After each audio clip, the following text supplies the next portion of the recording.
you can't spiritually bypass a spiritual fragmentation. And what's fragmentation is whenever we experience a trauma or a emotion that we can't fully process and embody, our soul will fragment itself to save itself, because on a soul level, that aspect of us is pure. And so to not lose our purity, it has to step aside. And in that, it gets gridlocked to time. So I talk about this a little bit when I talk about my regressions that I offer, which I'll talk about that later. But when I think about how we're time bound, it is not the time itself, which is, I think, why the term time is an illusion is limited, because it's not really talking about time being the illusion. It's the fragmentation that's the illusion, because the illusion is that you no longer have this part of you with you. The illusion is that this part is detached and you can't have access to it, which is not true, because if we slow down, if we pause, that is how those pieces are able to come back home to ourselves. Like when you think about yogis, when you think about people who go on like sabbaticals, how much healing they're able to do in that time is because they're not doing anything. They're literally just sitting down.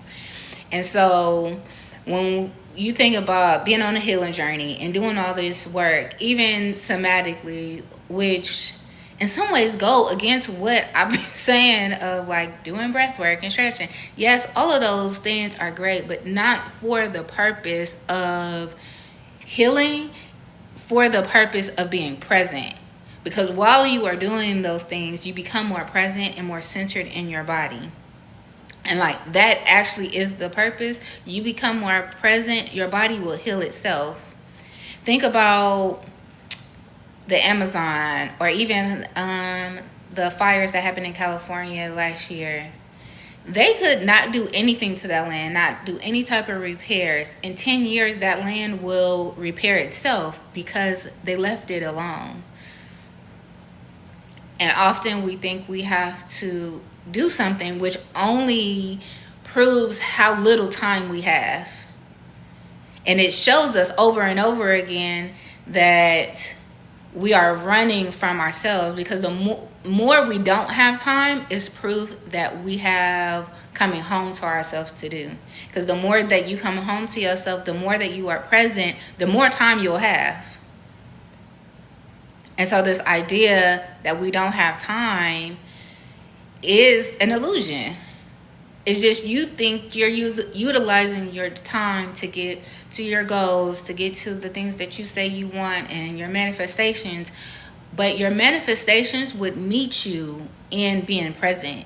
The things that we think we need to strive for, we got to put all this work, time, and energy into, would happen if we slow down. Hello, Princess. Hey, Lee. Leah, I'm happy you in here too, because you've had a regression.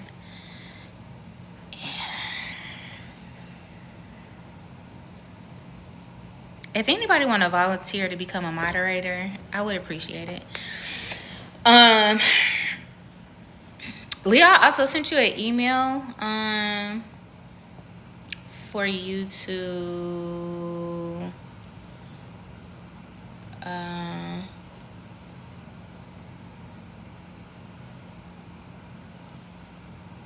leave a review or like a testimony. They can't take you. It's like I don't want to spend the whole life blocking people, but I keep oh, okay, I haven't seen it yet. What was I saying? I lost my train of thought. Let me go to my notes. pick it up later.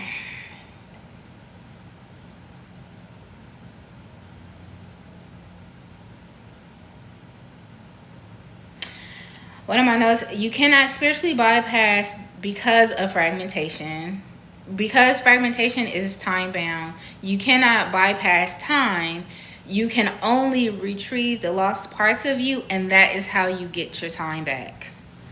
So if you feel like you don't have time, if you are rushing, if you have anxiety, it is because you are running from those fragments. Instead of being with those fragments, you'd rather move ahead of them. And that's where we're always going to suffer, because there is no leaving those parts behind and thinking that we're still going to gain time. We're still going to have fullness and wholeness. So that's why in Ladies Live earlier, when she was talking about you can't bypass the process of becoming, if that's the goal, if you have this idea of who you are becoming and who you are meant to be, whatever your purpose may be, you have to have all of those parts with you. That trying to leave them behind is not going to serve the future you, because you need all of those aspects, because all of those aspects will give you the nudges and the little breadcrumbs that is leading you into your becoming. And so while you think I have to do this long list of things and I have all of these projects to do, you aren't doing anything but wasting more time that you already don't have, and it keeps you in a time loop. And so you'll forever be on this like hamster wheel, because you're trying to bypass time, and that goes against Earth. Like when you think about the Matrix, and really think about like the Matrix movie, of how they were in the realm of the Matrix, they lost one, that it was even a whole different realm. Time didn't really exist because they were living out their life, and then when they went back to the part that they were controlling the Matrix, they were who they were when they stepped into the Matrix. So there is no trying to become something without being the original soul, the original spirit. That like we're trying to get away from it. When it think about it like this: if you have anxiety and you're rushing, your soul is here, and you keep going for it because you ultimately want this peace. You feel the deep call for this peace, but we think we have to move forward to get it, when really, slow down. The soul will come to you. The manifestation will come to you. The goals, the dreams, the purpose will come to you. And then when it comes to you, you will walk it out day by day. This is why devotion is so needed, because devotion allows you to slow down enough for the soul to meet you. Meditation is needed because it literally puts you in a place of stillness to allow the soul to catch up to you. You are your own guru, to the point where you sit down long enough, you will get the answers that you're looking for. You'll get the insight that you're looking for. You may think you gotta work extra hours to have bills paid, when actually if you maybe sat down for 20-30 minutes of meditation a day, maybe in that time you get an idea. You get an epiphany. You get inspired to do something that would actually maybe take you 1 hour to do, to make what would have made you spend 20 hours at work doing. But because we are not programmed to slow down and to allow for our spirit, our soul to catch up to us, we think that we have to do and provide for ourselves. And so it becomes a fear versus faith type of thing. Because I think that's what it boils down to, is that we have lost faith that it will come to us. That we think we have to go seeking and searching for our purpose, our plan, who we are, our soul, all of the things, when actually it will come to us. And we could apply that to anything. Anything that we say that we want, any type of manifestation, any type of dream, aspirations. If you slow down long enough to receive how to get it. Now, we can have whatever it is that we want, especially because I think when it comes to like true soul desires, and I always say soul desires over ego desires, because ego desires are the things that we're chasing, thinking that it's going to soothe this void or this gap that the fragmentation has left us with. Because when we experience a soul fragmentation, it does leave a hollowness, because that space could never be filled. That space is left open for the soul to catch up. And that, like, again, we'll go out looking for different ways to fill this void, but it's going to only leave us feeling more exhausted. We're going to stay within this time loop because we're constantly searching. We're constantly seeking. And I think even for me, when I think about like my meditation journey, I think initially that's what meditation was. A place of like seeking, of like, this is where I receive my downloads, this is where I receive my answers, this is where, and yes it is, but really meditation is just to be present enough for the soul to come to you, for the message to come to you, not to seek it, because in seeking you have to move forward. In seeking you have to almost be disassociated in a way. And in that way, the things that we're even asking for can't even meet us because we're not at home. Like, we can't even answer the call. We waiting on this phone call, but we're out in the field waiting for the phone call. When really the phone call, the only way you're gonna be able to answer it is if you're at home. It's just meditation requires a great deal of being able to be with yourself, and that's the discomfort. Most people feel like, well, I have a hard time meditating. It's because you have a hard time being with yourself, which I also wrote a note about that. The only thing that can buy back our time is fully being with ourselves.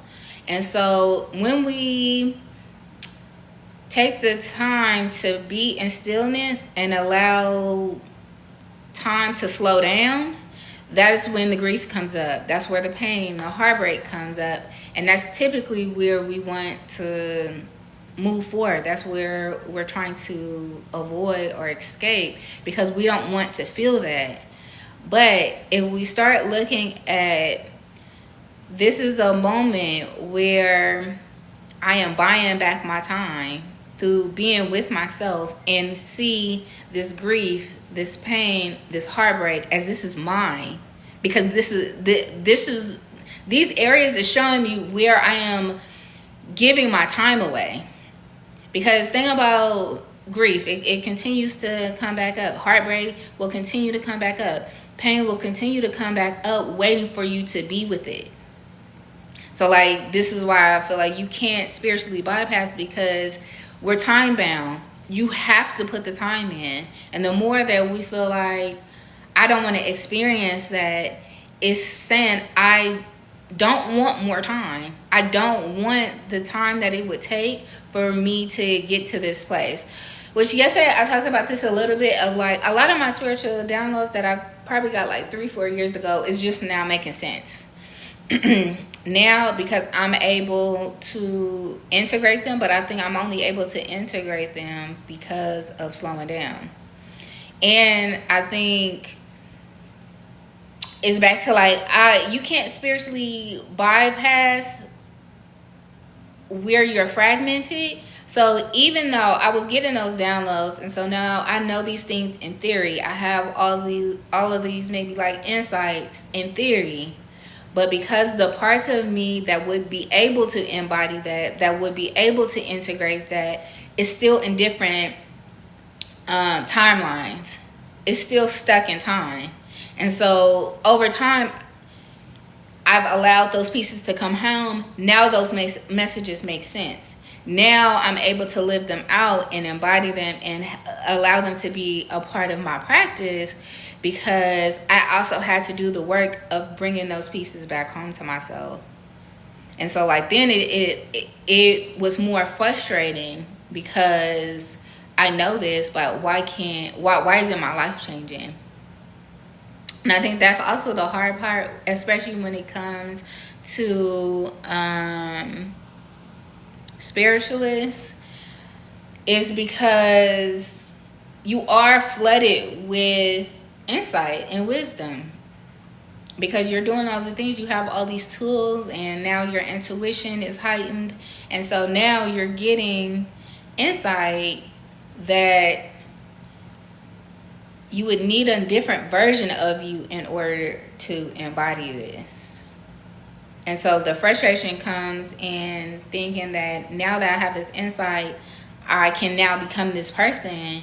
But the becoming comes from allowing that part of you to also come home to yourself, so that you can fully integrate it. And it's just been like, really this whole time thing, I think it's been like an unfolding, because Serena Royale was talking about time in her live on Monday. And yesterday when I was microdosing, time just kept coming up of like, time. Like, you don't have time for that. And even yesterday, I had like a repeating thought, and I had paused of like, why do I keep repeating this thought? Like, what am I trying to gain? Like, what do I need to know? What am I looking for by keep repeating this thought? And then I went for a walk. And then after my walk, is when I came online. And on my walk, it was like time had slowed down. Like, I'm noticing shit I never noticed. It's like you could hear everything. You hearing the birds, the wind blowing, somebody walking by, a leaf crunching. Hey, Megan. And Megan, I'm happy you're here. After I'm done talking about this, I want to ask you a question, since you're a Libra rising. What was I talking about? Oh, so like on my walk, it was like time was slowing down, and it hit me why I kept having the repeating thought. And what I was looking for was able to come to me in that walk, if that makes sense. Let me see. I think often when I'm meditating or reading, I do feel like I'm searching for an answer. I do think in meditation answers come, but never when you're searching for them. Because when you're searching for them in meditation, you'll just keep on thinking. You'll keep getting thought after thought after thought. When the practice of meditation, I think, is to allow the thought, yes, but also you get to a point of detaching yourself to the thought, because a part of allowing the thought is not attaching the meaning of each thought. So while in meditation, you might be thinking, oh, I gotta wash the dishes. Oh, my son got tutoring today. Oh, I need to wash, or I got this bill to pay. You keep, how do I make you, I don't know if do I have enough, maybe I don't know. I don't have enough followers for moderators. I don't know. How do I make you a moderator?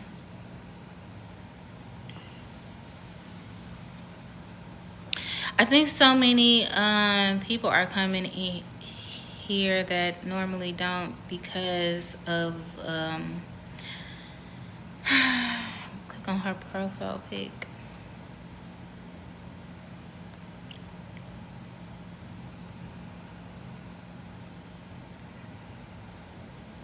Okay, I just added you. Because I put spiritual bypassing. And I think, like, if you use the word spiritual, a lot of. This is why I feel like I kind of would like to do reading sometimes. Like, just because I would be wanting to sometimes.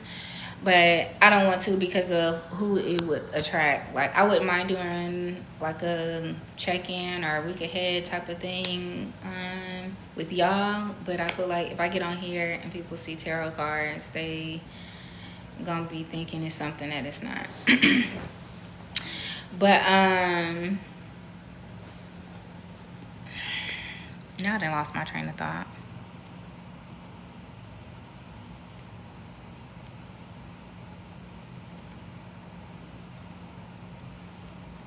I was heard this woman say like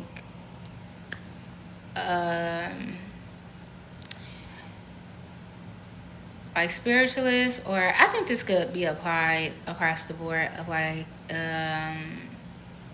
people that have like a message to give to a certain demographic are usually like aesthetically beautiful, so that those who are just caught up in the aesthetics of what they look like won't hear the message. They're like, they'll be caught up in like, you're beautiful, that they won't be listening to what you actually talking about. So it's like you'll be talking in code in a way. They're gonna be asking about their twin flames. Oh God, yeah. That's one thing I feel like I hate it. I love reading.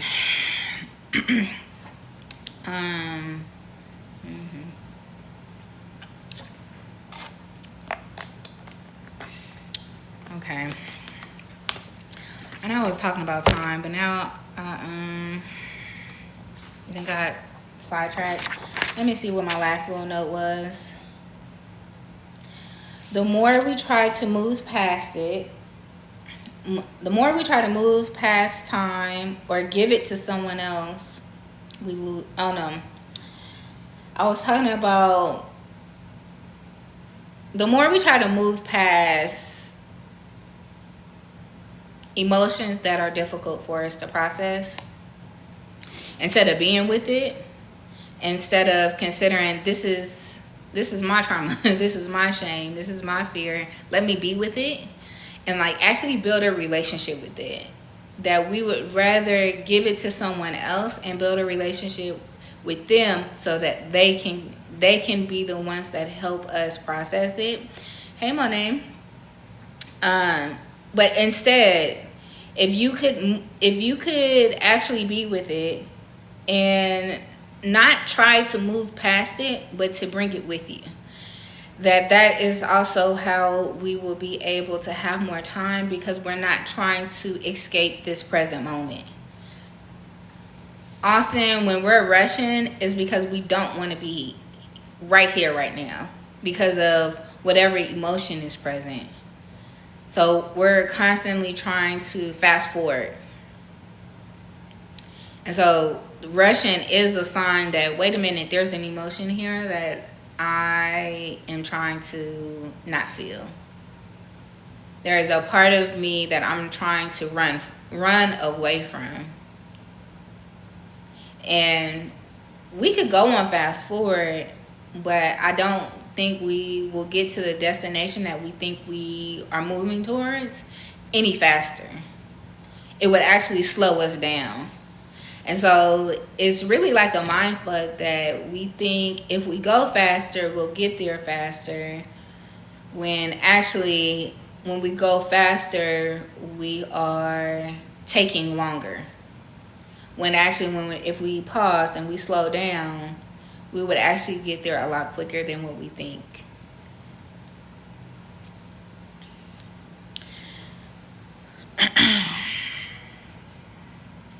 Remind me to never put a spiritual title.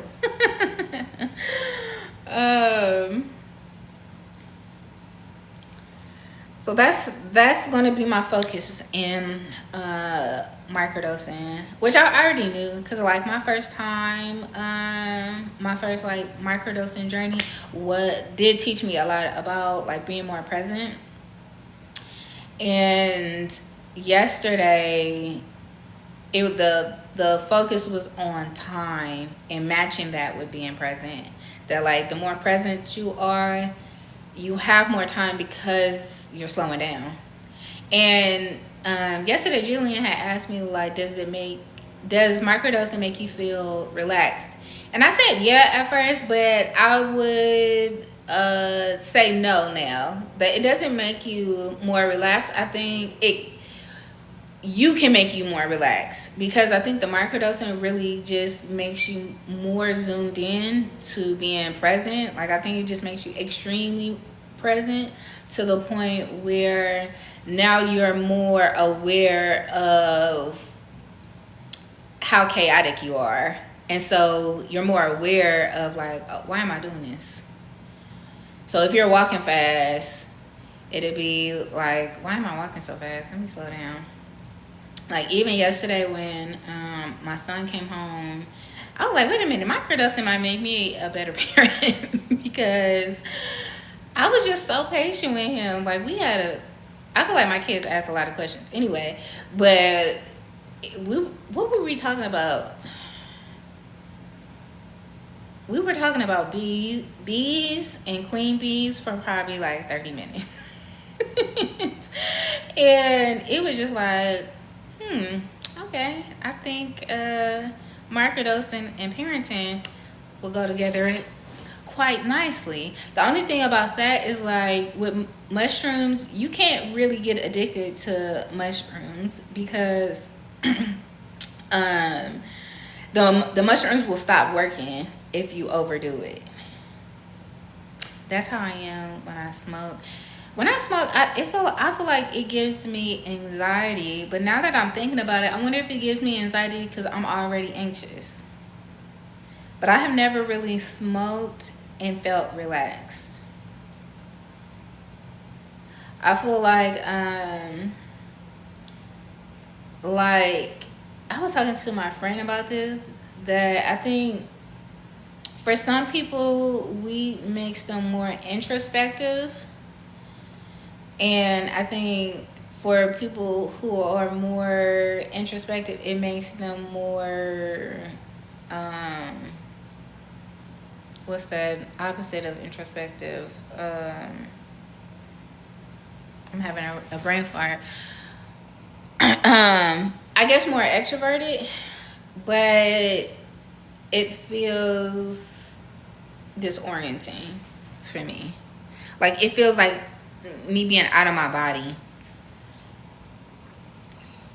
Microdosing is so helpful. When plant medicines are respected and used properly, it works wonders. Yeah, that's what I was talking about yesterday. That microdosing, I think, is great for if you are in a transition period where you are expanding, where you actually have to like expand your nervous system and its capacity. I think microdosing is really, really good. And I think it is, I don't know if you can misuse it in a non-medicinal way, because I think the plant comes to you. Like the reason why I say that is because like this is my second time microdosing, right? But like a couple of weeks ago, I don't know what made me, well, I guess I just felt intuitively to order some shrooms, right? And the girl that I bought them from, I just got some like infused honey. But I've been like stalking my email waiting for these damn shrooms, and I never got an email with the shipping information. But this weekend, I did like a deep clean in my house, and I took a spiritual bath, and I did like some other like witchy shit that I typically wouldn't do. And like, so for me, I don't really do witchy shit unless I feel like called to do it. And I'll talk about spiritual bypassing with that too. And so I was just doing it this weekend, not thinking nothing of it. And then Monday, I had the dreams and stopped eating meat. So I haven't had, or Sunday, so I haven't had meat since Sunday. And then yesterday, while I was in the shower, I heard that I'm preparing for the mushrooms. And still, I'm still not thinking of it because I haven't got the email saying that she shipped them already. And then I went and checked the mail yesterday, and they were in there. And so it was like, oh, this is divinely aligned. And all of this has been really aligned with the tarot cards of the day, too. Each card has been like an unfolding for me. So like initially I'm thinking like, oh, I'll do this as be a, a cute little teaching, I guess, moment for those who are interested in tarot. But really I think it's just been for me that like each day I am having to embody the card, because like each day it has been just that. Like yesterday was the Temperance card of integration, and that's also probably why the shrooms came yesterday. Let me see.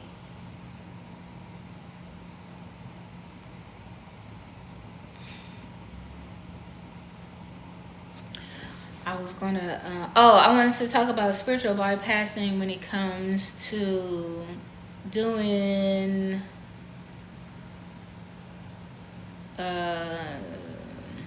workings, spiritual workings. Hey, naturally Natty. Probably for like a good 2-3 years. I haven't really done. I've taken spiritual baths here and there whenever I feel called, but I haven't really done any like candle work or anything. I think energy manipulative, because I think to a certain degree, root working and spiritual workings is manipulating energy, which I don't think is a bad thing. But I think when you manipulate energy, you also have to have the nervous system to hold what you are manipulating. So if you're doing a money working, but you don't have the nervous system to hold the money that you're calling in, not only will you have to keep doing these workings, is you're also going to have to deal with the energetic debris that come from constantly having to manipulate energy. Because I think whenever you manipulate energy, your baseline, your capacity is here, and the working that you're doing makes you have to be up here. So you have the capacity to maybe make $60,000 a year. You want to do a money jar or a money spell, making $80,000 a year. And so sure, that working may work of bringing you up to $80,000. You are still going to have to do the nervous system work to be able to maintain this $80,000.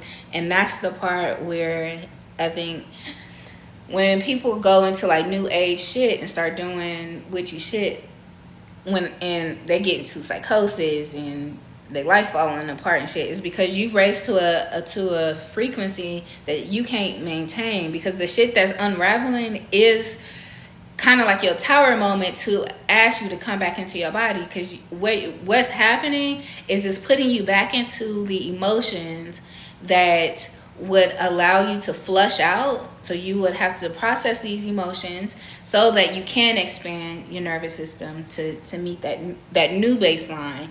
But then you can't do it. And I think that's how people end up in psychosis, and even going back to religion of like, that shit is demonic. And it's like,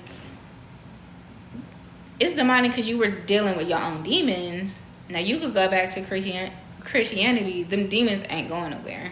They just gonna hide out and, play peekaboo every now and then. But you also won't evolve.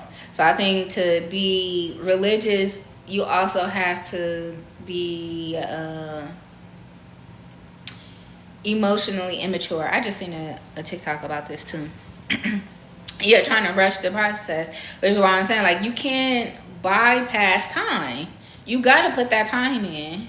So either you're going to do the money working as a way to activate the trauma, as a way to activate your nervous system to respond, knowing that these things are about to come up, and I'm equipped to handle it. But you're not doing nothing but maybe manipulating your circumstances to now create a environment that tests you. And I think most people can't deal with that because not a lot of spiritualists are talking about that end of it. They're like, yeah, do this money jar, but you should also probably do some breath work. You should also be having some type of somatic tools that's going to help you, because this is going to flare up your nervous system.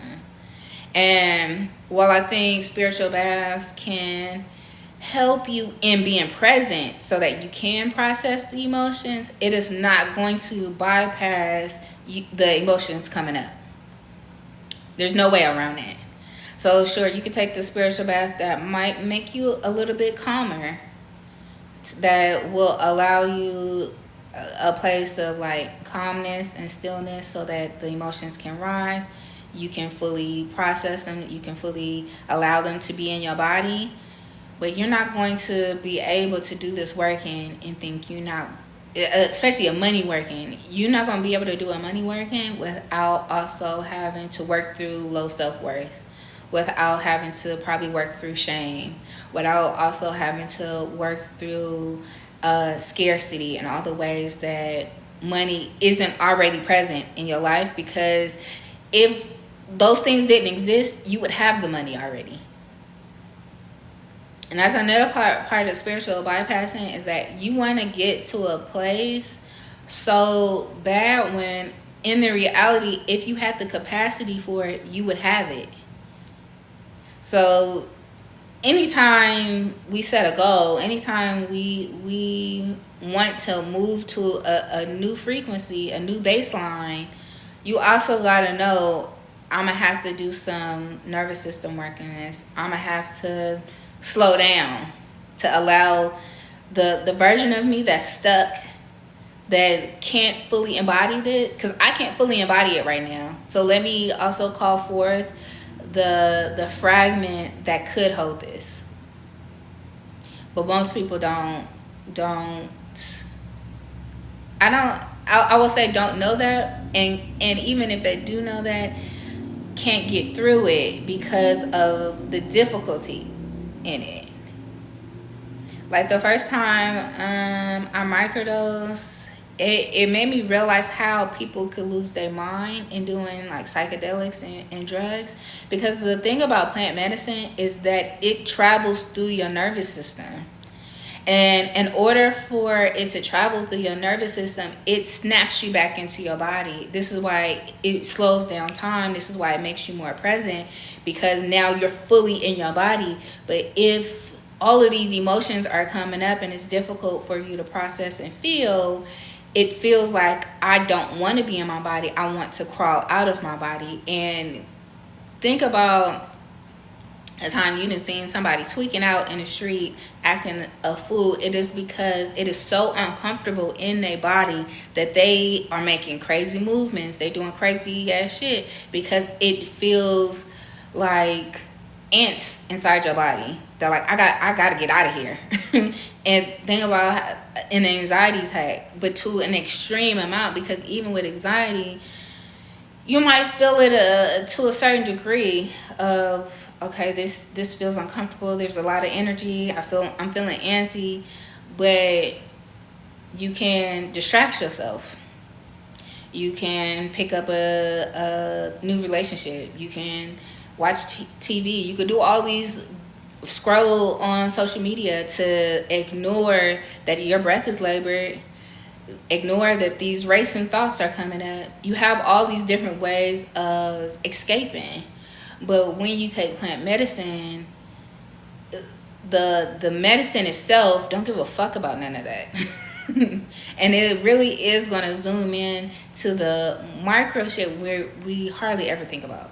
Like I said yesterday, I went on my walk and I'm thinking about the most random shit. I'm passing by trees like, damn, I wonder where this tree came from. I'm thinking about, I wonder what was on this land 1,000 years ago. I'm not thinking, oh, I gotta hurry up. I only got a 30-minute break. Let me speed walk to get my 10,000 miles today. I'm not thinking about what I'm gonna cook for dinner.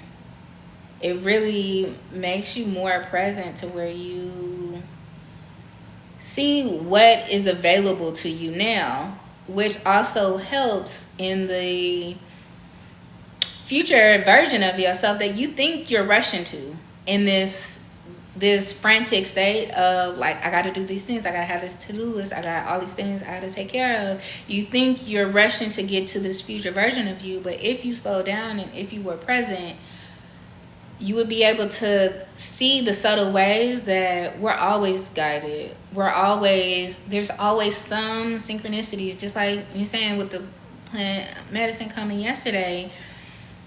I was in the shower, so of course I am present while I'm taking a shower. Most of my messages come while I'm in the shower or while I'm in water, and that's when I heard, oh no, I'm preparing for the plant medicine. And I think about that, like, well, what if I wouldn't have been present enough to even hear that? Would I have checked my meal yesterday? Because I don't check my mail often.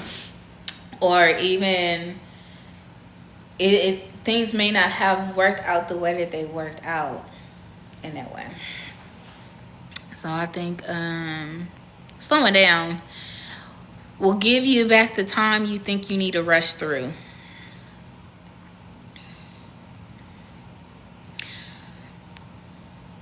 Now I do think the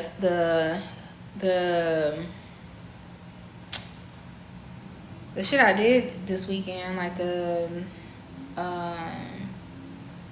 fixed candle and shit that I did this weekend, was to activate this though. So like I cleaned my house, I did a floor rush, I did a bunch of different random shit. Even I went to a Botanica Saturday, and I haven't been to a Botanica since I moved out here. But again, I was just like led to do all these different things. But then Monday, I was triggered. And I came on here on Tuesday talking about that. I was triggered. Then Tuesday, what day we on? Are we on? It's Wednesday or Thursday? Tuesday. Something else happened Tuesday. So I don't know.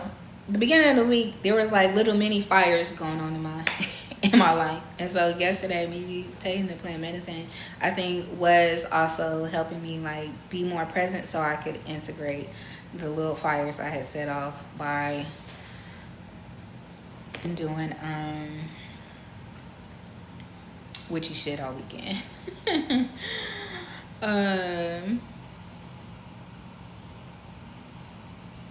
Oh, I did want to add, is Megan still in here? Yeah. This weekend, Uranus, I think on Saturday, Uranus is supposed to be moving into Gemini. And this is supposed to be like a big transit because Uranus doesn't move but every 7 years. And one, astrology has really been intriguing me a lot yesterday. I actually had an epiphany about astrology. I would love to, does Tan go live often? I would love to ask her some stuff. But Uranus goes into Gemini. Gemini is in my ninth house. And ninth house is like spirituality and belief systems, all of the things. And I'm like really intrigued about what will change spiritually for me in the next 7 years.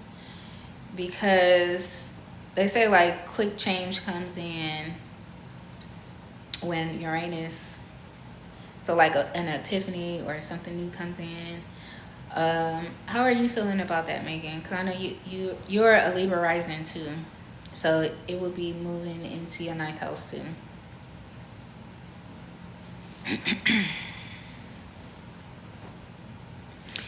The epiphany I had about astrology though, and I seen a lady talk about this probably like 2 years ago. I don't know if y'all follow Myra. I think her name is Myra Star, but she was saying like we really only have 6 houses or 6 zodiac signs. It's just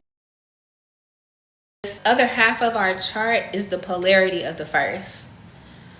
And it made me so like if you look at your chart, your first house to your sixth house, that is like the houses you're journeying through your fated life. That's what was the epiphany, that like we're born into our fate of like the family dynamics, the structures, the societal norms, all of the ways that we believe up until we get to a point of choosing our belief system. And our fate is programmed into our first through sixth house. But then when we get into our seventh through 12th house is when we are focused more on our destiny. And whenever we are having a particular problem in one of the houses, to look to the opposite, look to the polarity of that house, and that's how you can gauge like what tools or what would help you in that season.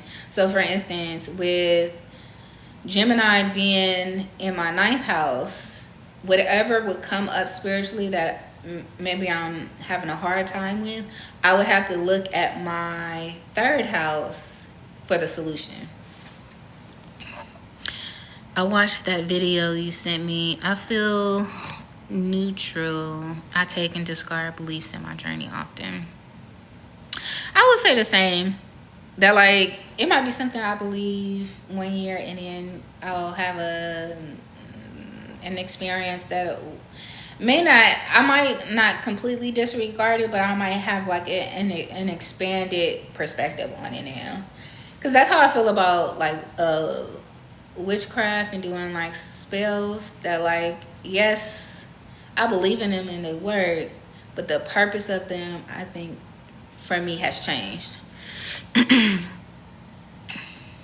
So it just feels like something I've already been doing.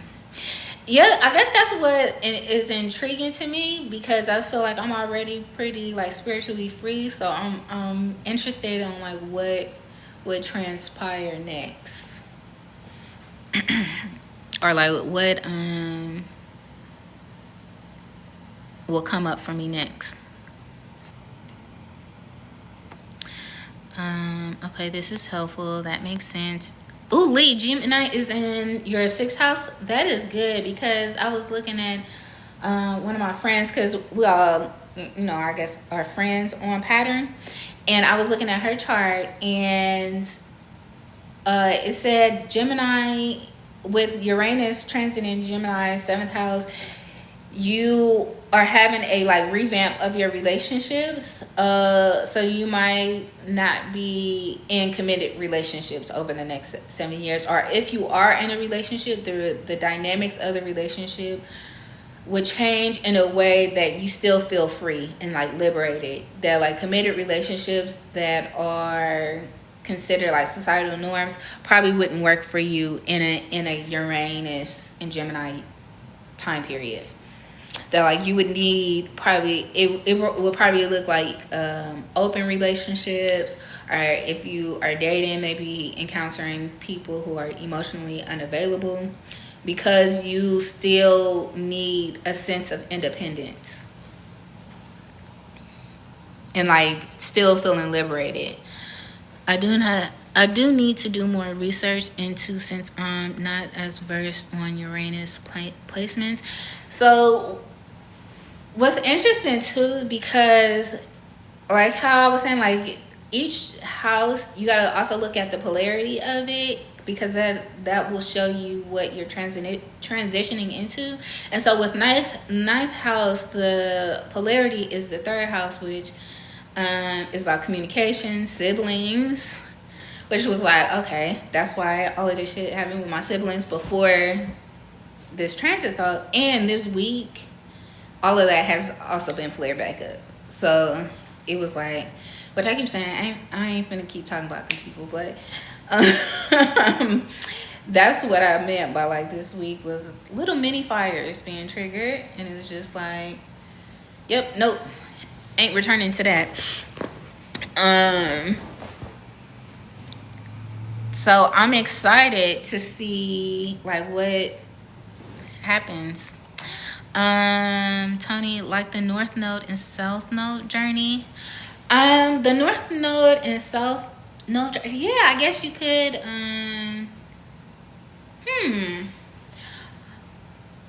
This makes me think. This is why I wish Tim was in here, because I wonder wherever your South Node, wherever your North Node and your South Node is, I wonder if that's where fate versus destiny starts. So like for my chart, my North Node is in my first house, so that would make sense in my, I guess, philosophy of this or theory. But say your North Node is in your third house, would that mean your fate started in your third house and then destiny starts in ninth house? I don't know. This is just hey lady, hey Jillian. I was in here talking about time again. I know y'all was on the live yesterday. I was just rambling. That microdose had me just little sparks, little activations within my brain. It was too much. I needed to sit with it first. So I know I was probably all over the place yesterday.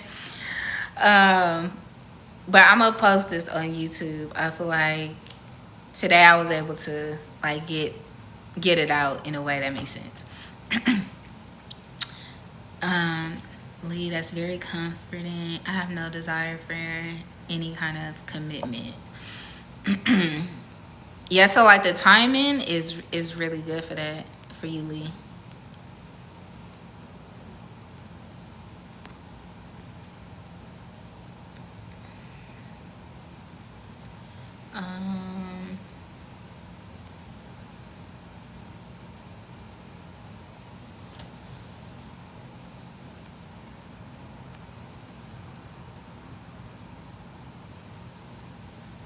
I don't know a whole lot about Uranus either. I've been learning more.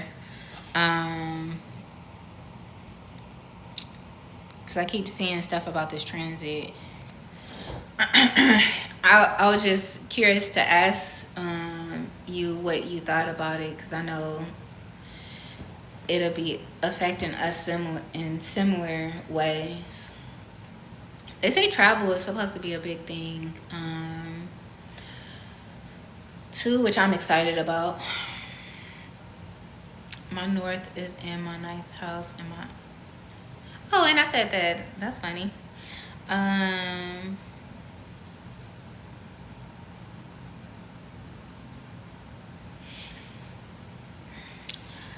So for the North, wait, your North Node is in your ninth house and your South is in your third. Wait, North Star. When we're moving towards our North Node, so whenever you feel lost, you will need to lean towards spirituality to like move you forward. Because they say like your South Node will always show you like what you should be moving away from, because it's past life shit that like you should be evolving past.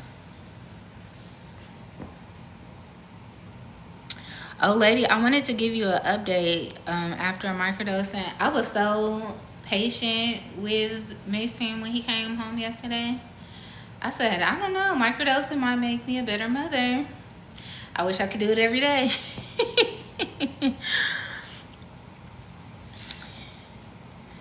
I think it'll be like really good if we had a day where we're going to like the museum or something like that. Or like last summer, I took the boys to the water park. We had a season pass, and I could have definitely used a microdose for those trips. I used to have a green drink and a few puffs before work. Best thing ever. Now I didn't want to work yesterday though, but back to like it making you more present. It just made me more aware how much I don't want to do. I don't want to work. Like I don't want to spend my time doing this.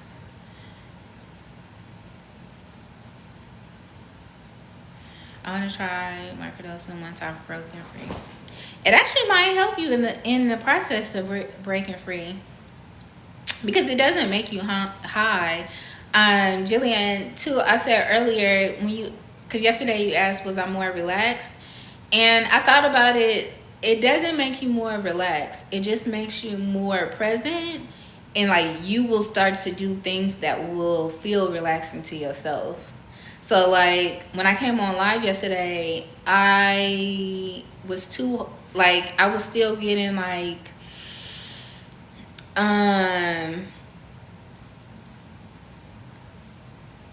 becoming more aware of like how anxious or chaotic I am. But afterwards it's like, okay, I need to do some breath work. I need to stretch. I need to like be more present and aware of what I'm doing. And by the time Mason came home, I was more relaxed. And I'm saying like we had a whole like 30-minute conversation about bees yesterday. And yeah, I think it doesn't necessarily make you more relaxed. It just makes you more aware of what you're doing. But even when you being excited to connect and share was a testament to you being more present. Yeah, because I know like 2 years ago when I started microdosing, I didn't want to be near anybody, not my kids, not any. I would only microdose if I was home by myself. And so I would literally just like call into work the days I was microdosing because I didn't want to be bothered with nobody.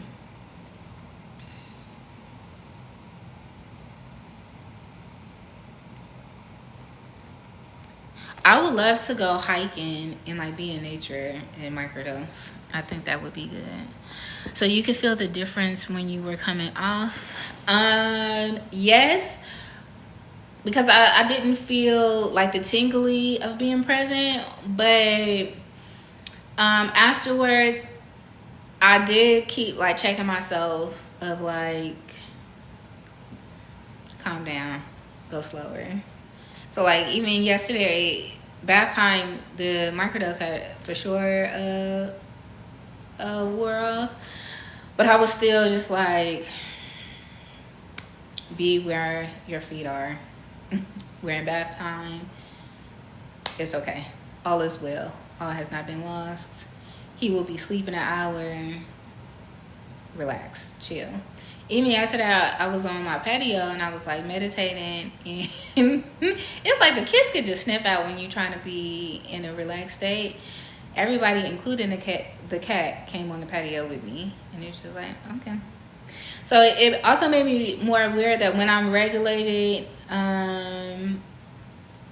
they are like little parasites because it's like they could sniff out the regulation. They're like, let's go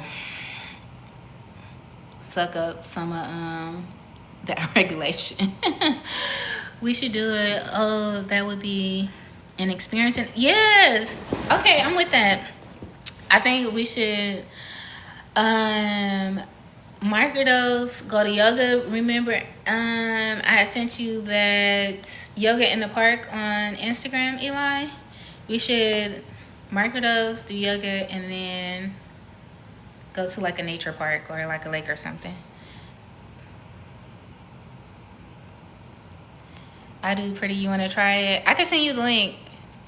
should reach out to this girl as an affiliate, because the way I'm selling her product, I should be getting some type of commission. Yes, do a low effort hike while microdosing. I usually go to Lake Ratnor Park here in Nashville. Yeah, I wouldn't want to do like a strenuous hike. Have y'all been seeing those people, like runners, how they be taking all them edibles and then going running? The way I would be lost and have to call an Uber to come get me if I took an edible and tried to go for a 10-mile run.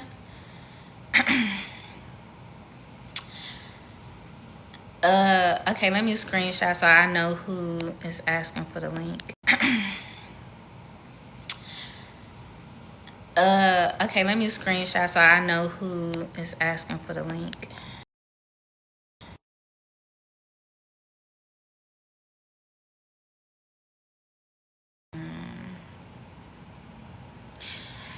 I'm gonna send y'all the link. I got the infused honey sticks. She calls them cosmic sticks, but that's I would go get them, but they deep in my closet. I don't feel like it. I said that yesterday too. I gotta hide them so the kids won't get to them.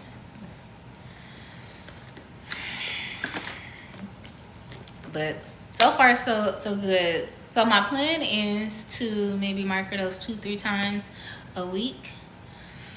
And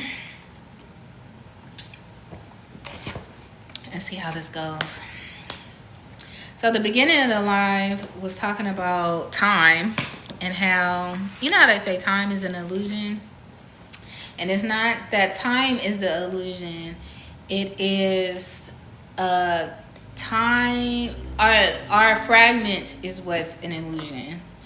So like in regards to spiritual bypassing, that we think that we could bypass our past selves or our trauma or our pain or emotions that we can't fully process, when time is always going to check you. So like you could think you could bypass this emotion or this experience, but time is going to check you and like, no, you can't bypass time. That's a part of the being here on earth, that we can't bypass these 24 hours. And that in order for you to buy back your time, you got to go back and retrieve your lost fragments. And soul fragments are when we experience trauma or just unfavorable experiences that where we can't fully process the emotion, our soul will fragment itself to save itself. Because when you think about our soul is the purest aspect of ourselves, and that is the part of us that can't be touched. And so in order for us to preserve that purity, we also have to separate from this body, from this life experience, because on a soul level, we're still whole. But where fragmentation comes in is when we're fragmented, we also get stuck in that time period. We also get stuck in that timeline. And so we can try to fast forward to past that experience, but time is always going to bring us back to this moment. So think about when you have anxiety, when you're rushing and you're trying to go ahead, you're really trying to avoid this part of you that's stuck in this time period, and you're trying to move forward because you don't like the way this fragmentation feels, because the fragmentation is going to continue to ask you to feel this. It's going to continue to ask to be with it. But often we want to rush past it because it's too uncomfortable, or even we want to have someone else do it. And it don't work like that. This was my lesson last week. Mine too, with surrender. Because that's what I was talking about, is we think we have to do and be and rush past this, when time is always going to check us, and the way we are able to buy back our time is when we pause to allow this stuck version of us to come to this present moment. Because when we are still, we don't have to go out of our way for those fragments to come up to where we are. They will naturally come because they naturally want to be fully lived out. And so when we pause, when we're in meditation, when we slow down, when we're fully in our body, it allows all those fragmentations of ourselves to come home. And what we think we are rushing to is really what we need to pause to meet with.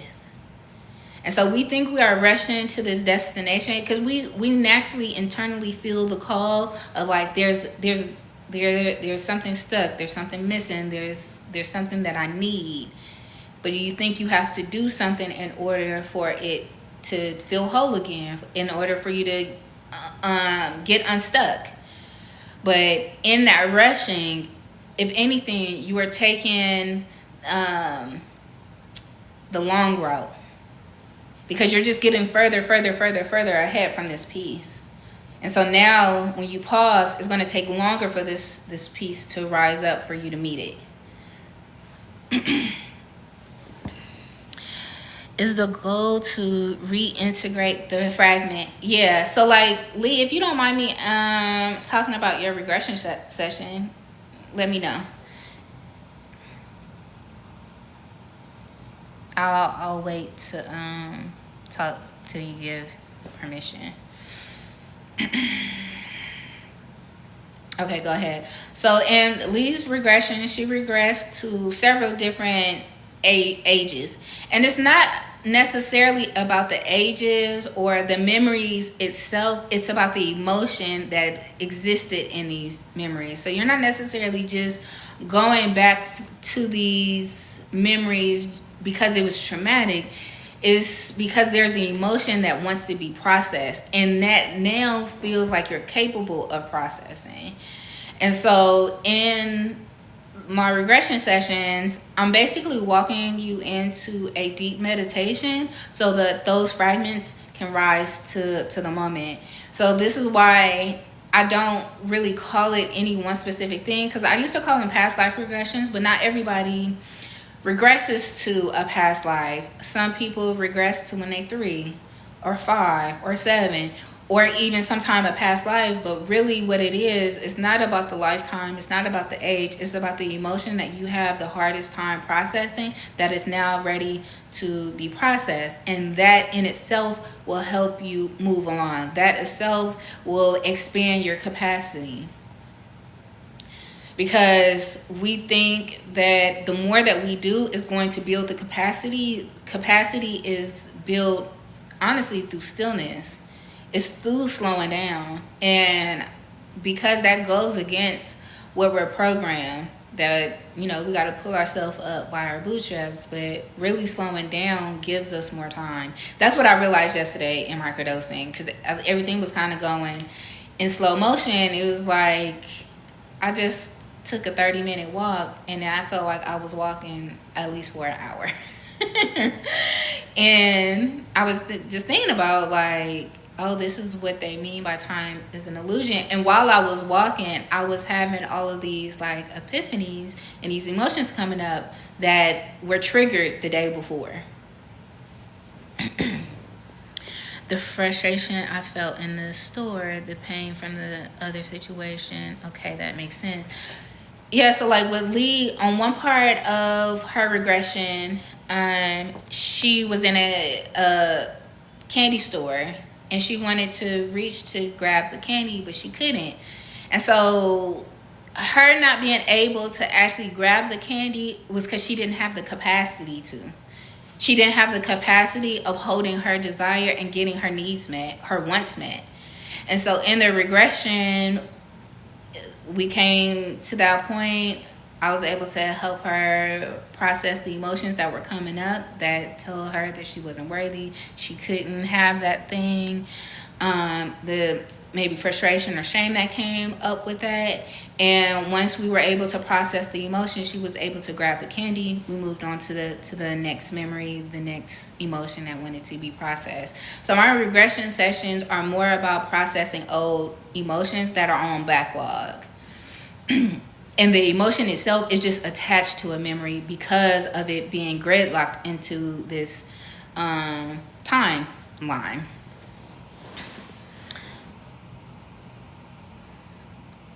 This is why your meditation group is so valuable.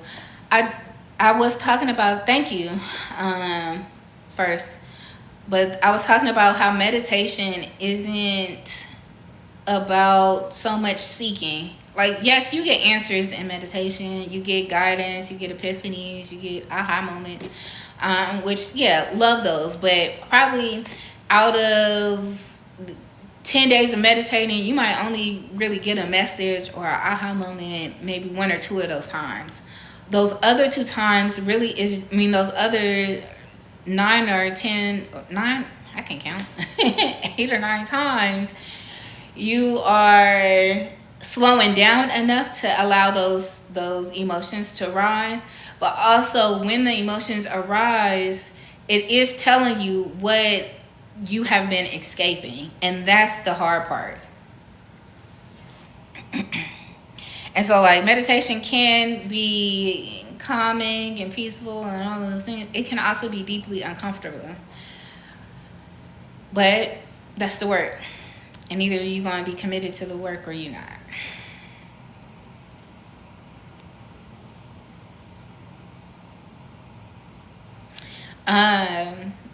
Speaking of like being committed to the work or you're not, I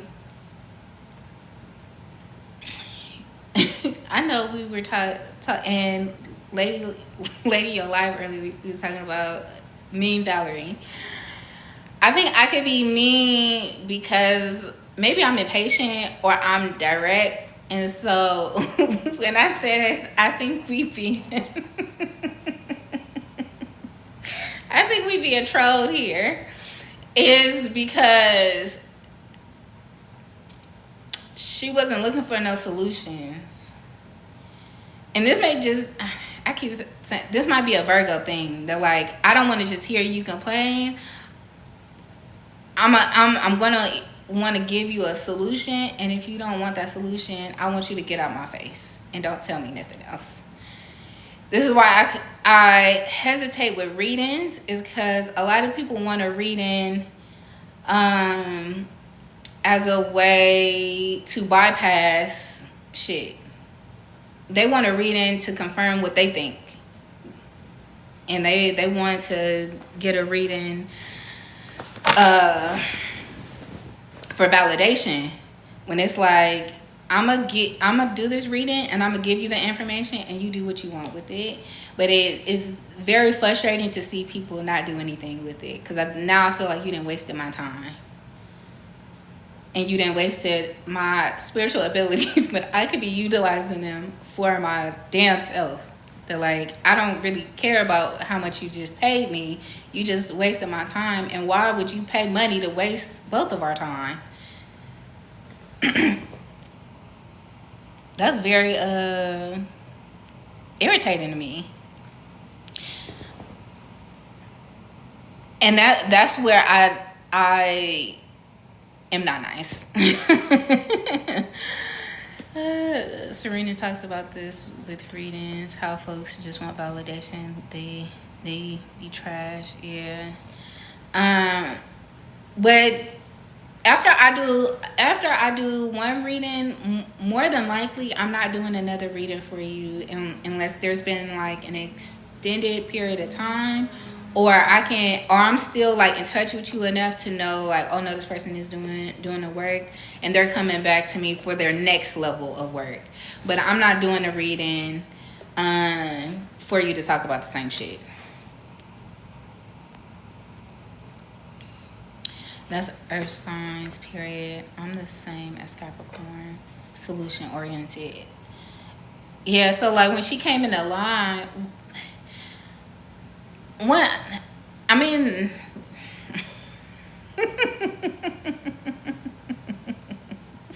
I'm gonna leave it alone. Never mind.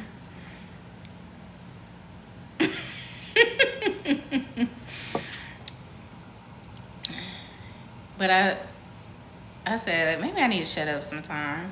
Cause I'm gonna be here talking about. I think we getting trolled here.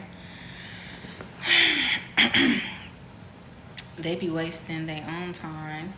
Yeah, and I feel like you could waste your own time. Don't waste mine. Please never shut up. I have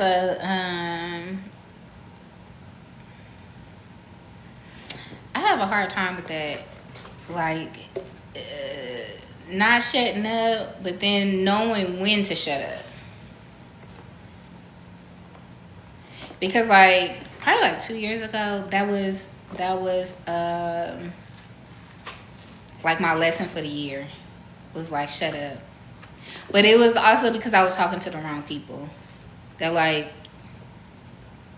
you keep bringing shit up, you keep wanting to hash it out and communicate and shut up. And you know what I got out of shutting up? Is realizing I gotta get up out of here. Because when you shut up, you do see a lot. Then you start to observe. For me, it wasn't trolling, just a lack attack. They just burst into the live and don't read the room. Yeah, it was that, but it was also, I think, like, so now that I know, like, she frequents the live, because I thought this was, like, somebody completely new. I had never seen her name before. But, and not that I got to know everybody's name, but that was my assumption, because I had never seen her name. And outside of that, it felt like trauma dumping. That like you just came in here to get this off, which is I guess cool for some, not for me. But I also think it's because of like being solution oriented, that like at some point you're not gonna wait for me to respond. Like what is the purpose of you telling me this? But I also had to start asking people that, like, are you telling me this just to hold space and like allow you to vent, or do you want my opinion or my feedback? I had started to ask that too. Hey, Mimi. Emotionally vomiting everywhere.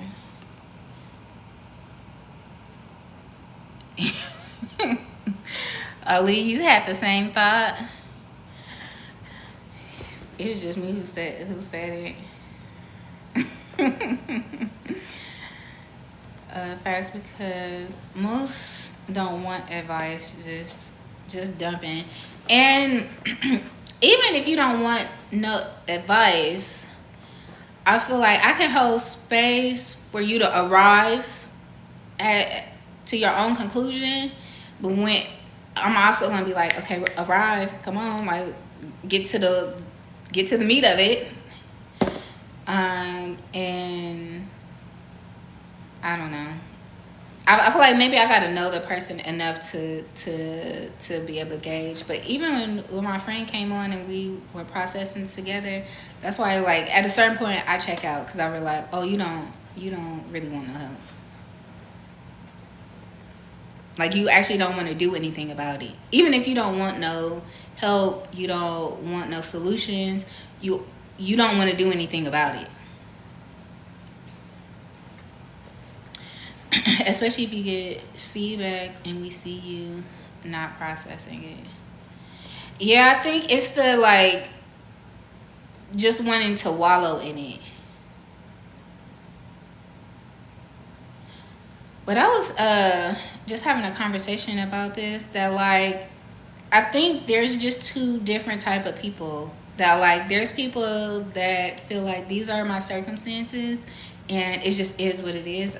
There's nothing I could do about it, and like I'm just a victim to my circumstances. And then there's people that's like, okay, these are my circumstances, but I can't wallow in this. Like I got to get out of these circumstances, and I believe that you can create a new way, or that there is some type of opening to where you could have a different experience. And I think I'm just one of those people that is like, okay, this feels terrible. I gotta find a solution here.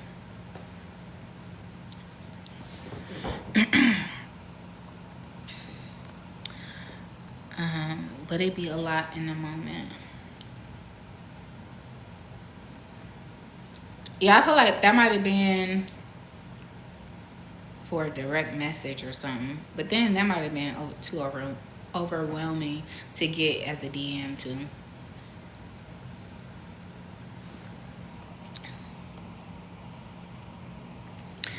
But I do think when I'm listening to somebody vent, I'm listening to I guess scan the words of like there's you gonna tell what it is that you want by how you say it and how you word it. That's why when I do the whole 10 questions why, because it allows you to get to the point quicker. Especially if you ask quickly, because it doesn't give you enough time to think about it and lie. but,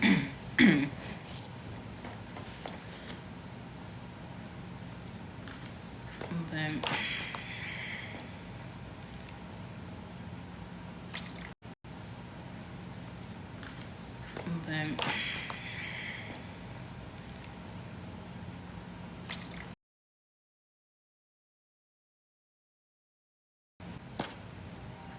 sorry, gonna call. I think if you're not ready to really do anything about it, you're gonna lie.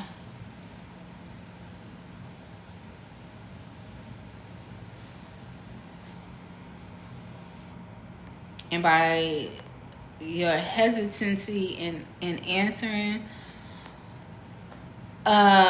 it's really, I think, for the person, because you could feel yourself trying to not tell the truth, which I think is more valuable to them than it is for the person asking the questions.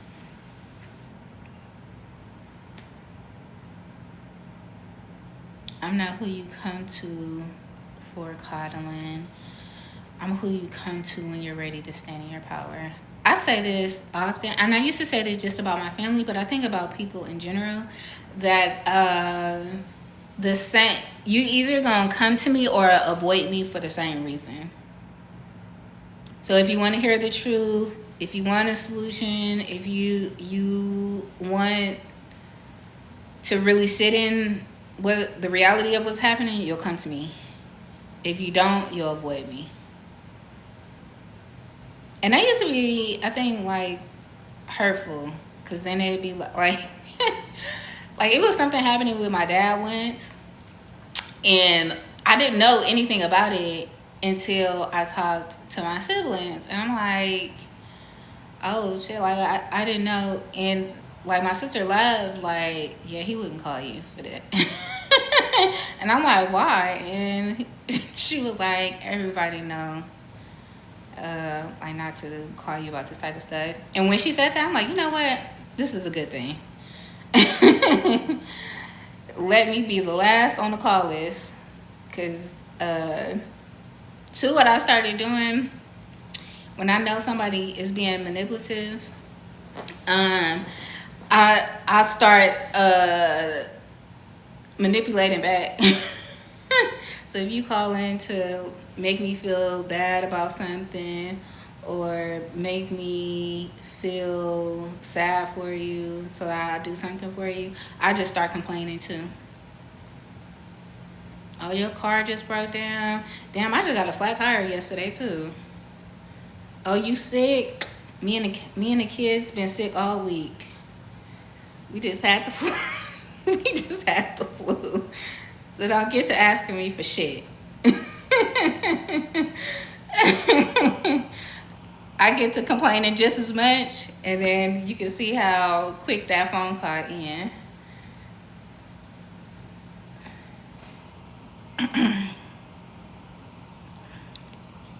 I like it.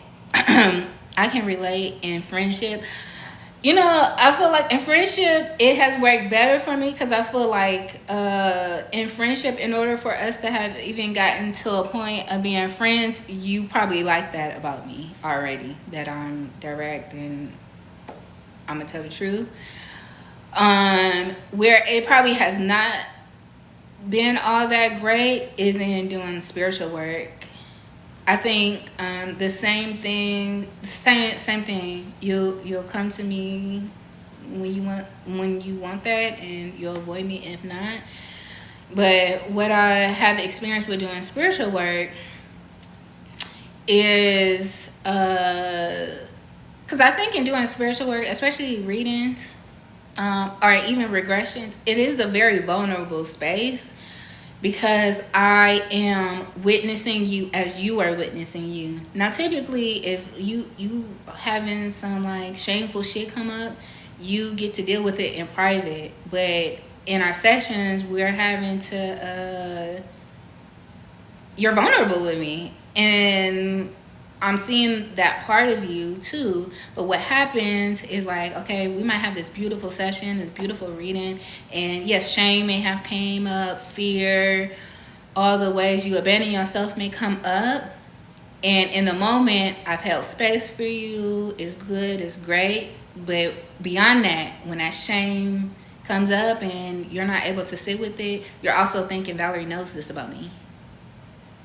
And so then it becomes either I want to know something about her that I feel like is of equal measure. So then I feel like now you're trying to investigate me, or it becomes trying to prove that that's not who you are. And it becomes a very like tricky situation in my experience. You are strict when it comes to spiritual work. I'm strict when it comes to spiritual work too, because I also know that it's my work too. So, and I learned this from doing readings, but I also think about it with regressions too. In order for me to be able to take you to a place, I got to go there with you. And so if I got to go there with you, so if I got to go with you to process shame, I also got to be willing to process my own shame. And so that's where the vulnerability comes in, and we're both being vulnerable here. Because I mean, no, you don't know this, because as a practitioner, I think most practitioners are having to do this, where also spiritual work gets tricky. And how people go into psychosis is that you out here doing these readings and you're not taking these readings as a opportunity to also see yourself. Because most times you are attracting clients that also have similar wounds than you, or at least wounds that you are familiar with. So it may not even be your personal wound, but your friends and your family, you have experience in this area. And so when it comes down to that, I'm strict because one, you can't become codependent on me because I got my own shit to do. That like, yes, shame came up for you, and I may have been able to help you process that. Even sometimes, if I'm doing Reiki, I may have to take on some of that energy. So after my session, I also have to do my own regulating. I also have to do some of my own work. And I got to be strict with that. Of like, this is your shit, this is my shit. And I have experienced when I'm not strict, I have a harder time afterwards. And I have learned that like if I'm a do this work, I gotta be straight. That's also how I price things too. Which I used to charge more, but I also want it to be affordable. But I charge what I charge too because I know after this I am also gonna have to replenish myself, and so I maybe if it got to a point where spiritual work was flourishing to where it would be my main income, but I hardly ever spend my money I make on like necessities. I'll like if I do a reading or something, I'll go get a massage, or I'm gonna take myself to dinner. I'm gonna do something for myself because I also know that I'm going to have to do my own work as well. This is why I believe you to be a fabulous guide. Thank you.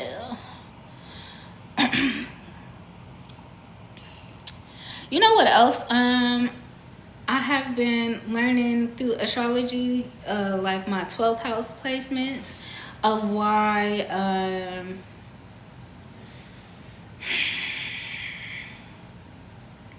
me being mean and like how people see me a lot of the time is distorted. This was timely. Thanks, y'all. I'm about to go on a silent walk before my part-time job. Enjoy your walk. What time is it? I just gotta get off here. So. I'm gonna say this one thing. What was I talking about? Oh, 12th house. So my sun and my Mars is in my 12th house.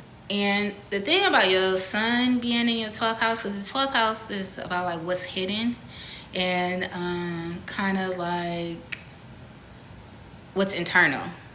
And so for your sun to be in your 12th house, I think people can only really see you at a distance, because when you're in close proximity, it's too much.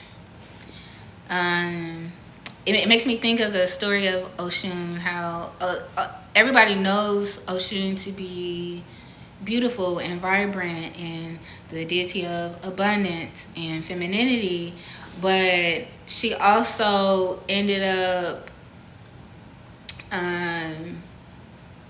becoming like scorched or burned because the story goes Oshun fell in love with what's his name? I forgot the deity name, but she fell in love with him. He cheated, and because she was so heartbroken, she went off into the sky and got too close to the sun. Shango, yeah. And it got too close to the sun. And so like think about you could feel somebody's warmth and their beauty from afar, but getting too close to it might be too much. I always into something, it feels. Yeah, I feel like I'm always to something, or I'm not what you expected. Because I think with your sun being in the 12th house, it leaves you to be, I guess, ethereal and like mysterious, where but also intriguing. So it's like, it's something about this person that I like, but I don't really know. And I don't know if a lot of people like to be left intrigued, of like you still, even after getting to know this person, you still feel like I'm hiding something. I watch a TikTok how folks be close up on the sun so they can't see it. Yeah, I seen that TikTok too.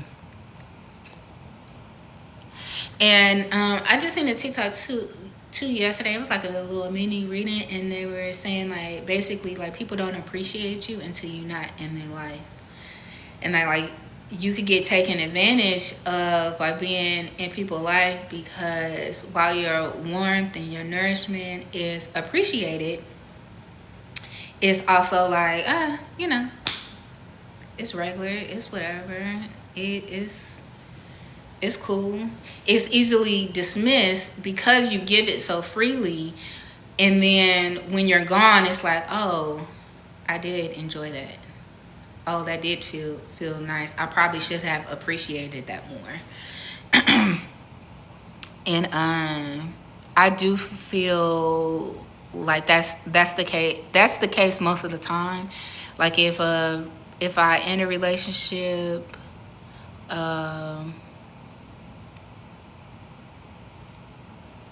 this is a cocky, but I feel like you gonna miss me. Hate it or love it, you gonna miss me. And I'm always shown how much somebody miss me. Like even like the past week or two, when I've been having dreams of exes, I've been having dreams of my siblings too, or even friends. And it's like, and on like 3 of the dreams, they were calling to tell me something. And so it was like, oh, they missed me holding space for them.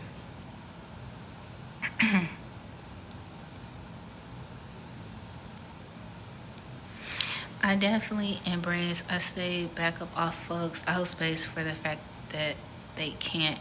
I think I'm just starting to embrace it. I think learning more about my astrology is also helping. That like,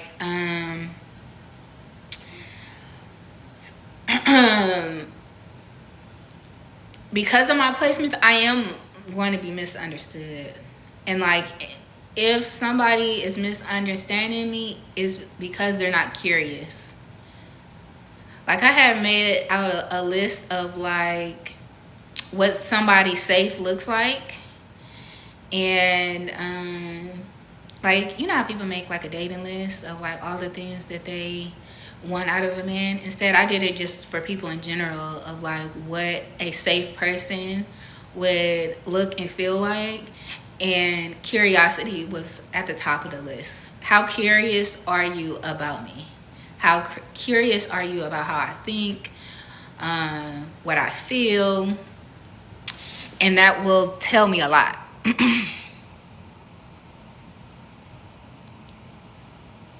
I need to look into that 12th house sun deeper.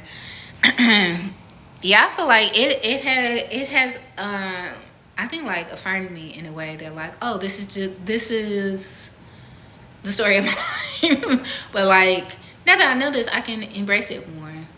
That like, those who want to see my light will be curious about it. I can't hold space for a lot of people right now, especially if it's not provided.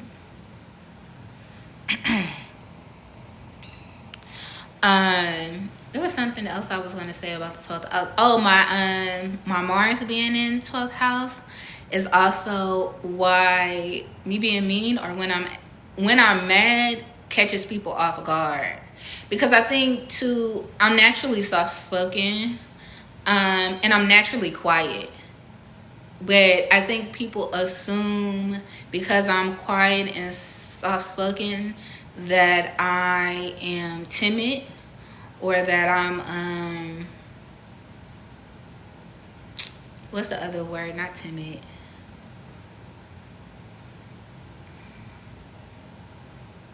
I can't think of it, but I think that will be the assumption. But it's like, actually, no, I'm quiet because I don't have nothing to say. Or I'm meek. Yeah, they'll assume that I'm meek.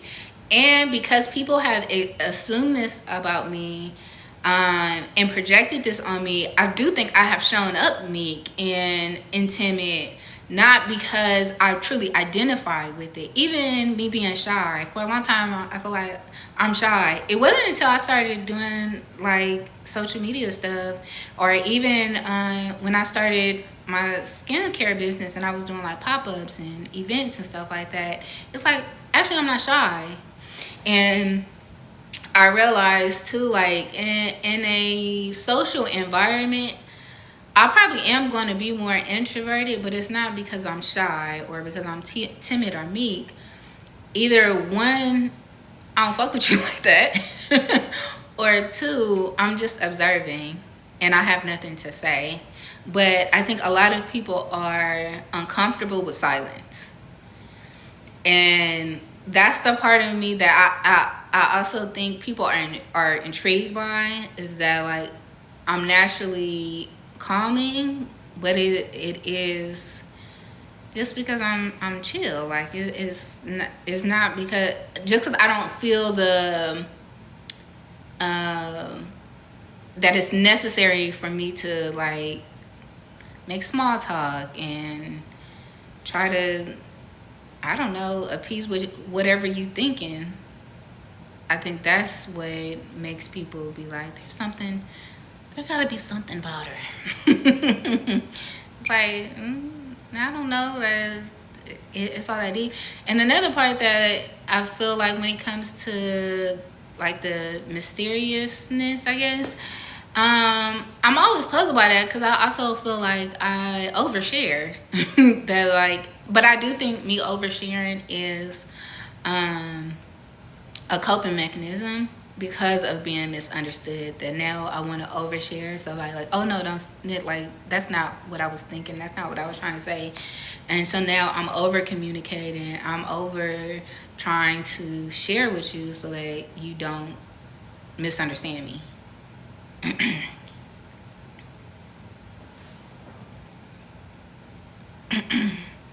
Woo, slow down. And that also, that is more of a mind fuck, because it's like I didn't told you my whole life story and you still over here talking about you don't understand what I'm talking about. I literally just said it. But you know what also made me realize this, reading that book, A Child of Immature Parents, I think that's the name of the book. And she was talking about you can't communicate with somebody who's at a different emotional age. You might as well be speaking a different language. So that like you didn't communicate it clearly, you didn't cross all your T's, dotted your I's. They don't have the emotional IQ to understand what you're talking about. I was oversharing with the wrong folks too. I think oversharing with the wrong people too. I don't know. I feel like now I don't really care about oversharing because I feel like trying to bridle your vulnerability doesn't really help you. They're like, actually, I probably want to be as open and vulnerable as I can be to see how you handle it. And once you show me that you trying to misunderstand me or you can't handle it, then I know to get away from you. Yeah, that was a really good book. And Ladies Life, what's that book? I can't stand the title. I think there's certain books you need at a certain period of time. I just don't think that book will I ever be good enough. I don't, even the title is off-putting because I don't want to ask myself that. I don't want to ask myself if I'll ever be good enough for nobody. Now, that book probably would have been more helpful probably like a year or two ago. Because I read the Immature Parents book, I think early last year. That's why I was saying, like, before I went no contact with my mom, I was sure about it beforehand. That might be a Virgo thing too. It may take us a long time to leave somebody alone, but once my mind made up, I'm up out of here. I will probably never talk to you again. I'm Kiki Palmer. Sorry to that man. I wouldn't know a thing. That feels weird as fuck to ask me. Yeah, and I'm sure in the book she's talking about, affirming yourself and feeling like you don't need that type of acceptance. But I just can't get over the title. And I just think like where I'm at now, I don't need to learn how to accept myself in that way. There are ways that I'm still learning to accept myself, just not I think from my mom. I actually had a dream about my mom last night that was interesting. I think he gave me a different perspective on having some more grace for her than I have been. Still don't want to be in contact, but it did show me a different perspective that like maybe I'm being too harsh in my view of her. That at the end of the day, she is just a woman with her own shit, and the life that she had, I couldn't imagine, honestly. That like would I have been able to do better in her circumstances? Probably not. And I think that's a very loving admission of like, I see you. I don't want to see you in my space, but I see you as a human being and not just my mother. That's why I just want the ones who are passionate about the books they are reading to share. Yeah, when I was doing mother wound healing, I read that book. I read The Let Them Theory by Mel Robbins. Even though she got a lot of slack for that book, I thought it was good. The Art of Not Giving a Fuck.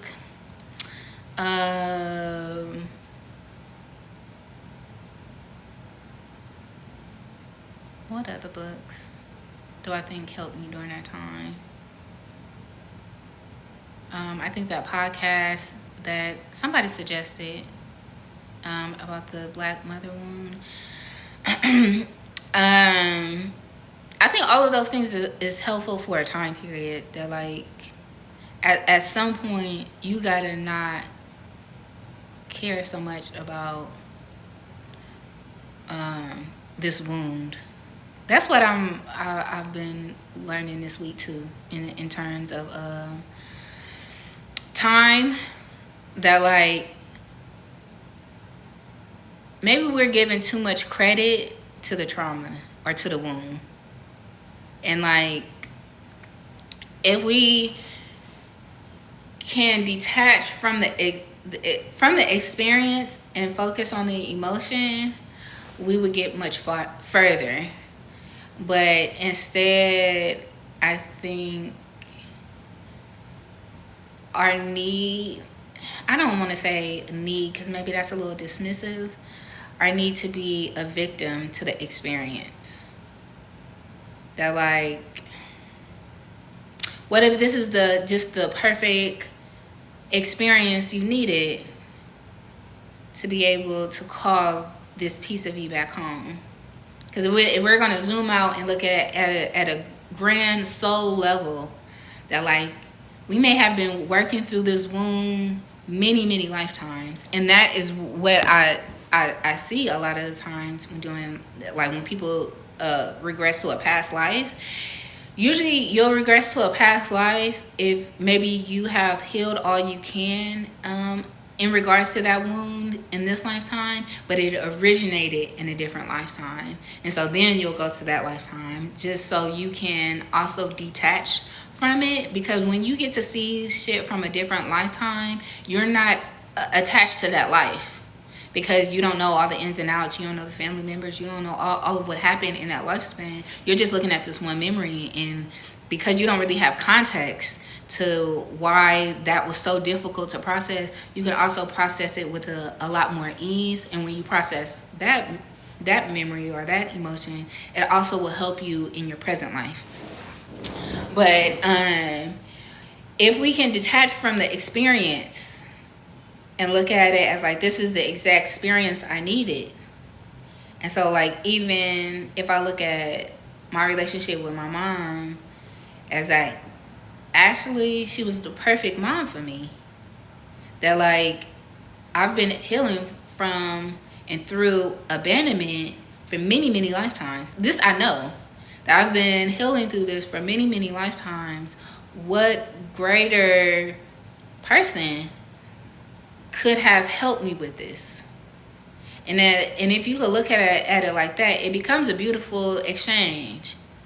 It becomes a beautiful contractual agreement that even for my mom, who also has abandonment wounds, has her own soul experience and why she needed to experience this too. That has nothing to do with me. We just agreed to help each other through our own soul lessons.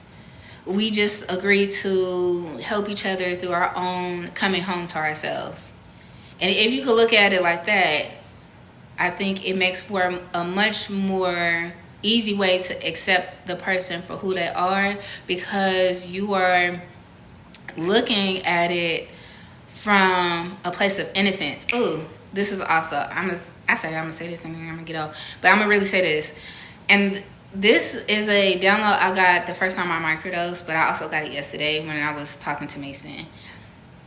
The most loving thing we could do in any relationship, whether it's friend, family, a lover, whomever, is the ability to hold space for their innocence, to hold space for their purity. And no matter how fucked up a person is, it does not mean that they do not still have innocence within them. They may be detached from it. They may be severely fragmented. But can you hold space for the fact that they too are trying to receive and retrieve their own purity?